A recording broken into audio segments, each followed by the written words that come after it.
ॐ नमो भगवते रुद्राय। ॐ नमस्ते रुद्रमञ्जवभूतोत ईशवे नमः।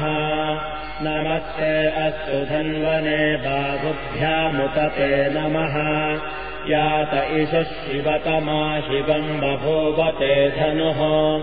शिवाशरव्या यातवतया नो रुद्रमृडया। याते रुद्रशिवा तनोरघोरापापकाशिनी। तया नः तनुवासन्दमया गिरिशन्ताभिचाकशीः। यामिषुम् गिरिशन्तहस्ते बिभर्षस्तवे।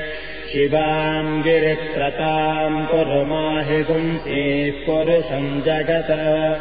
शिवेन वचसा त्वा गिरिशाच्छावदामसि। यथा नः सर्वमिज्जगदयक्ष्मगुम् सुमना असत। अध्यवोचदधिवक्ता प्रथमो दैव्योऽभिषक। अहीगुश्च सर्वाञ्जम्भयम् सर्वाश्च यातु धान्यः। असौ यस्ताम्रो अरुणभुत बभ्रः स्वमङ्गलः।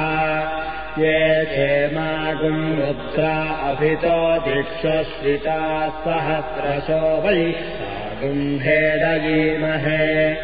असौ योऽवसर्पति नीलग्रीवो विलोचितः। उतैनम् गोपा अदृशन्नदृशन्नुदहार्यः। उतैनम् विश्वाभूताभिसदृष्टो मृडयातिनः। नमो अस्तु नीलग्रीवाय सहस्राक्षाय मीढुषे। अथो ये अस्य सत्त्वानोऽहम् देभ्यो करन्नमः। रमम् च धन्वनस्त्वमुभयोरार्चियोर्जाम्।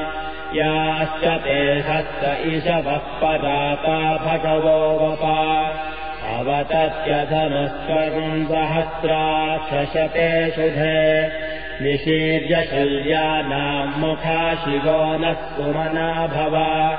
विद्यम् धनुः कपर्दिनो विशल्यो बाणवागुम् उत। अनेशन्नस्येषव आपुरस्य निषङ्गतिः।